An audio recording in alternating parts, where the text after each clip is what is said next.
Let's join Dad Arthur, Mom Ellie, their children Max, Lily, and magical dog Barley in their new adventure in the Dream Garden.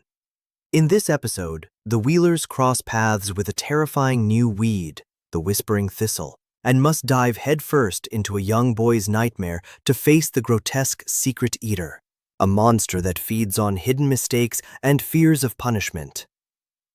The Dream Gardener and the Secret Eater. Part 1. The Darkening Bubble.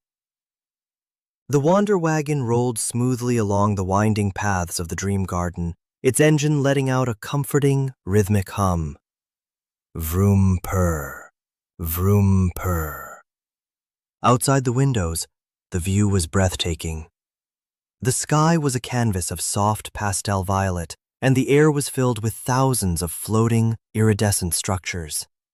They looked like giant, shimmering soap bubbles drifting lazily through the warm breeze. Each bubble glowed from within, casting a rainbow of colors onto the grass below. "Look at that one!" Lily cried out, pressing her nose against the glass. "It's full of flying candy canes and singing clouds." "Those are the pure dreams of children," Ellie explained with a warm smile, her arm wrapped gently around Max's shoulder. "As long as the children are happy and at peace, their dream bubbles stay clear, bright, and beautiful." Suddenly, the Wander Wagon's dashboard began to chime softly, and the golden map flickered. In the passenger seat, Barley the golden retriever sat up straight. His floppy ears perked up, and he let out a low, anxious growl from the back of his throat. Urgh. He pressed his wet nose against the front windshield, staring intently at a nearby hill. "What is it, boy?" Arthur asked, slowing the van down.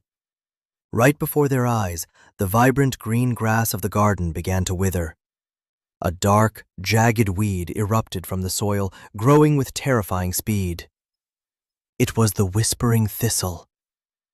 Its twisted black stems were covered in sharp, menacing thorns that looked exactly like iron lockholes. From its center, a heavy, foul-smelling gray fog began to ooze, creeping across the beautiful landscape like a stain. "Oh no!" Max gasped, pointing out the window. "Look at that pink bubble!" A delicate, rose-colored dream bubble was drifting right toward the dark weed. Before Arthur could turn the steering wheel to intercept it, a sharp thorn of the Whispering Thistle brushed against the bubble's smooth surface. Zap! The bubble didn't pop. Instead, a horrible transformation took place. Dark, ink-like veins raced across the shimmering sphere, turning the beautiful pink dream into a murky, suffocating black cloud.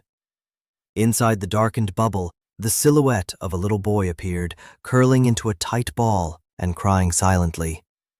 The pure dream had officially become a nightmare. "The poor thing," Ellie whispered, her heart aching for the child. With a flash of golden particles, Celestian appeared right inside the van, standing between the seats.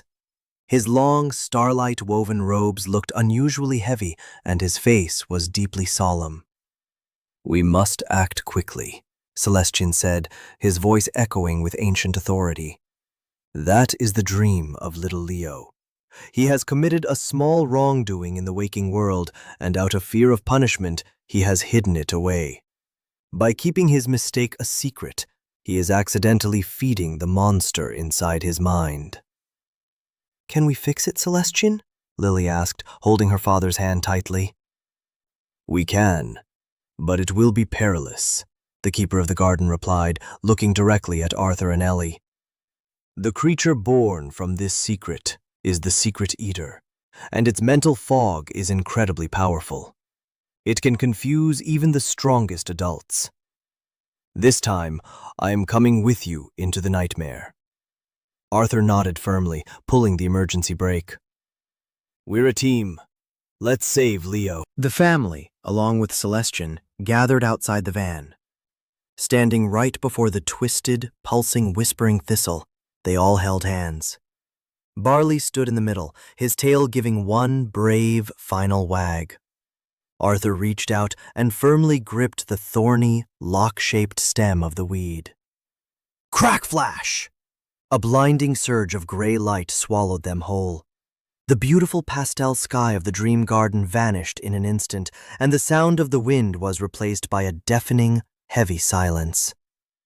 When Arthur opened his eyes, they were no longer standing on soft grass. They were inside a colossal, Gothic library that seemed to stretch upward into infinity. The walls were lined with towering shelves made of dark, rotting oak wood. But instead of books, the shelves were packed with thousands of fragile, crystalline objects, delicate glass vases, antique grandfather clocks, and intricate glass figurines. The entire floor was buried under a thick, ankle-deep carpet of swirling gray fog that felt cold and wet against their boots. The air was heavy, smelling of old dust and damp paper. "Leo!" Max called out, his voice instantly muffled by the heavy atmosphere. "Hello? Anyone there?" From the dark shadows beneath a massive reading desk, they heard a soft sob. Nestled tightly in the dust, a little boy named Leo was hiding. He was clutching a sharp, glowing blue shard of a broken glass vase tightly to his chest, desperately trying to hide it behind his back. Don't look at me, Leo whimpered, his eyes wide with terror as he stared into the swirling fog. It's coming. It knows what I did. The Dream Gardener and the Secret Eater. Part 2. The Whispering Fog. The cold, heavy fog of the library began to churn violently, swirling into thick eddies around the towering oak shelves. Whoosh! Hiss! The silence of the massive room was suddenly broken by a grotesque, wet sound, like a giant boot squelching through thick, muddy swamp water. Sloosh. Thud. Sloosh. "It's here," Leo gasped, pressing his back harder against the wooden desk, his knuckles turning white as he gripped the broken blue shard of the vase. "The Eater is coming!" From the deepest shadows of the back aisles, a monstrous silhouette slithered into the light. It was the Secret Eater. The creature was massive, shaped like a bloated, gargantuan toad made entirely of dark, roiling smoke and purple ink. But the most terrifying part of its body was its skin. Every single inch of its rubbery, shifting surface was covered in hundreds of ears. Large ears, tiny ears, pointed ears, all of them twitching, turning, and stretching toward any sound in the library. The creature didn't have teeth. Instead, its wide, cavernous mouth opened to reveal a vortex of spinning gray mist. It inhaled deeply, sucking the fog from the floor into its lungs like a vacuum. As it breathed, the ears on its back began to flap, and a chorus of overlapping, distorted voices echoed through the room. The voices sounded exactly like Leo's mother and father, but twisted into a mocking, angry hiss.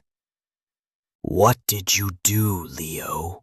the voices whispered, rattling the glass figurines on the shelves. Plink, clink. "You broke it. You ruined it. You are a bad boy. When they find out, you will be punished. Hide it, keep it a secret, or they will never love you again." "No, stop! Go away!" Leo cried out, covering his own ears with his hands. But the more he panicked, the more the Secret Eater grew. The creature swelled in size, its smoke becoming darker and denser, fed entirely by the boy's overwhelming shame and fear. The mental pressure in the room was suffocating. Arthur felt a wave of sudden, irrational guilt wash over him. He remembered a time he had accidentally shrunk Ellie's favorite sweater in the laundry years ago and never admitted it. "Why am I thinking about that now?" he wondered, his head spinning. Max and Lily stumbled, their eyes growing unfocused as the fog tried to dig out their own little hidden secrets. "Hold fast, everyone," Celestian commanded, stepping forward. He raised his brilliant, star-tipped staff and slammed it against the floor. Clang! A shimmering dome of golden, radiant light erupted from the staff, expanding until it enclosed the Wheelers and Leo in a sphere of calm. The moment the golden light touched them, the suffocating voices of the monster became muffled, sounding as if they were trapped underwater. Max and Lily gasped, their minds instantly clearing. The creature is a psychological parasite, Celestian explained, his glowing eyes locked onto the giant smoke toad. It has no physical strength, but its whispers exploit our deepest fears of judgment. It forces the child to isolate himself. The longer Leo keeps the secret, the stronger the cage becomes. Outside the golden dome, the secret eater sensed its prey slipping away.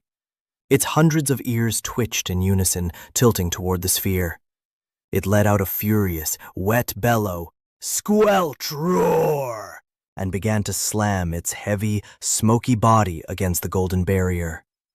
With every strike, a shower of dark sparks flew, and the air grew 10 degrees colder. Celestian's shield won't hold forever, Ellie said, kneeling down in the dust next to Leo. She gently reached out and placed her hand over his trembling shoulder. Leo, sweetheart, look at me. Look at my face. Leo slowly lowered his hands, tears streaming down his face, leaving clean tracks through the dust on his cheeks. I didn't mean to, he sobbed. I was playing ball in the living room, and the blue vase, it just flew off the table. It went smash. I was so scared Mom would be mad at me, so I hid the pieces under the sofa. I'm so sorry. Hey, buddy, Max said, sitting down on the opposite side of the boy. Accidents happen. You should see what I did to Dad's lawnmower last summer. I tried to make it go faster and accidentally launched it into the neighbor's prize-winning tomato patch. You did what? Arthur asked, blinking in surprise. See? Max chuckled, giving Leo a reassuring nudge. We all make mistakes, but keeping them inside just makes a giant toad monster try to eat your brain. And honestly, nobody wants that. Barley stepped into the circle, his golden fur glowing brightly under Celestian's shield. He looked at the terrifying monster outside, then down at Leo's hands. The dog didn't understand what a vase was, but he understood when a human cub was sad. Woof! Barley barked softly. He trotted over and deliberately wedged his heavy, furry head right under Leo's arm, forcing the boy to drop the sharp blue shard. Then, Barley began to furiously lick the boy's wet face, his tail wagging like a runaway metronome. Thump, thump, thump, thump. Leo let out a tiny, wet gasp, and then, for the very first time in days, a small, genuine giggle slipped past his lips. Outside the shield, the secret eater shrieked in agony. The moment Leo giggled, a massive tear ripped through the monster's smoky flank, and dozens of its twitching ears withered into dust. The shield is dropping, Arthur warned as the golden dome began to fracture like ice. It's time to end this. We need to help Leo tell the truth. The Dream Gardener and the Secret Eater, Part 3. The Weight of the Truth. With a brilliant pop like a dying star, Celestian's golden shield finally shattered into millions of sparkling dust motes. Tinkle clink. The gray fog immediately rushed back in, cold and suffocating, and the giant smoke toad lunged forward with a triumphant roar. Squelch! Its massive, shadowy jaws opened wide, ready to swallow the Wheelers and the little boy into its vortex of eternal shame. Leo, now! Arthur shouted, his voice booming like a foghorn through the collapsing library. Don't let it whisper for you anymore. Use your own voice! Leo stood up. He was a small boy standing in a crumbling, infinite museum of glass and shadows, but as he looked at the monstrous toad, he didn't look under the table anymore. He looked right into the hundreds of twitching, menacing ears covering the creature's body. He took a deep, brave breath, expanding his chest, and yelled with all the strength in his lungs. It was me! I am the one who broke the blue vase! The secret eater froze mid-air. Its massive, smoky body juddered violently. Screech. I was playing with my ball in the house when I wasn't supposed to, Leo continued, his voice growing louder, surer, and sharper with every word. I accidentally knocked it off the table and it broke. I hid the pieces because I was scared. But I'm going to tell my mom and my dad the truth the second I wake up, and I will help them clean it up. Boom! The moment the final words of confession left Leo's mouth, a shockwave of brilliant golden light erupted from his chest. It wasn't Celestian's magic this time. It was Leo's own inner strength, the pure power of honesty. The light hit the secret eater like a physical blast. The monster let out a piercing, high-pitched shriek of pure agony, screech, that vibrated through the entire library. One by one, the hundreds of ears on its skin began to snap shut, folding into themselves like dying flowers. Its smoky, bloated body began to rapidly deflate, losing its dark purple ink and turning into a harmless, light gray mist. Pop! With a soft sound like a popping bubble, the terrifying secret eater completely vanished. In its place, a gentle, warm summer rain began to fall from the high library ceiling. Pitter-patter, pitter-patter. But the raindrops didn't make the room wet or cold. Instead, wherever a droplet touched the dark oak shelves, the rotting wood turned into bright, living green ivy. The dark, suffocating library began to completely transform. The infinite, terrifying walls collapsed outward, opening up into a beautiful, sunlit room. The thousands of fragile, threatening glass objects on the shelves began to lift into the air, spinning in a joyful dance. The broken blue shard that Leo had dropped on the floor floated up too. The other hidden pieces of the vase flew out from the shadows, snapping together in mid-air with a satisfying clack-clink. The vase was whole again, but the lines where it had broken didn't look ugly or ruined anymore. They were filled with a bright, glowing golden light, shimmering like a beautiful pattern of veins. "Look at that," Lily whispered, her eyes wide with wonder as she watched the vase land gently on a wooden table. It's even prettier now than it was before it broke." "That is the beauty of repair, Lily," Celestian said softly, his robes now glowing with a gentle, relaxed starlight. He smiled warmly down at Leo, who was staring at his hands in disbelief. "When we admit our mistakes, we don't just erase them. We mend them with honesty. And that makes our hearts even stronger and more beautiful than before." Leo looked around his new, bright dream. The heavy gray fog was completely gone, replaced by a soft carpet of green grass and wild yellow dandelions. He felt incredibly light, as if a giant, heavy backpack full of rocks had been lifted off his small shoulders. He looked up at the Wheelers, a massive, brilliant smile breaking across his face. "Thank you," Leo whispered, his eyes sparkling. "I'm not scared anymore." "You did the hard part, buddy," Mac said, giving him a high five. "You were the brave one."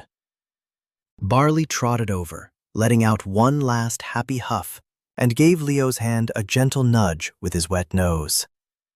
Leo knelt down and gave the golden dog a big, tight hug, burying his face in his soft fur.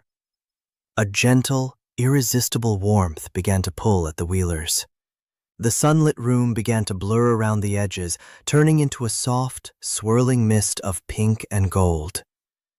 Leo was drifting off into a deep, peaceful, and dreamless sleep. Flash! In the blink of an eye, the Wheelers and Celestian were standing back on the mossy path of the dream garden, right next to the Wander Wagon. The heavy, foul-smelling fog was gone. The dark, twisted, whispering thistle had shriveled up, its sharp iron-lock thorns melting away into soft, velvet-green moss that smelled of fresh rain. Up above, the rose-colored dream bubble of little Leo was floating safely among the thousands of other pure dreams. It was no longer black and inky. It was perfectly clear, shimmering with the beautiful image of a little boy sleeping peacefully in his bed, ready to face tomorrow with a brave and honest heart. Arthur looked down at the golden map in his hands. The dark area where the Whispering Thistle had been was now completely clear, glowing with a soft, steady green light. Yet, as his eyes scanned the rest of the ancient parchment, he could see many other dark weeds and swirling nightmares still remaining on the surface, shadows and fears that they would have to clear away another day, but not today. "Another child saved," Ellie said softly, leaning her head against Arthur's shoulder. "And another victory for the truth," Celestian added. Arthur smiled, climbing back into the driver's seat of the Wander Wagon. He turned the key, and the engine rumbled to life with its familiar, happy purr. Vroom purr. As they drove off into the beautiful pastel twilight of the garden, Max, Lily, and Barley curled up in the back, ready for whatever magical adventure the next dream would bring. Good night, travelers. Sleep tight, and subscribe to join the Wheelers family on their new adventure.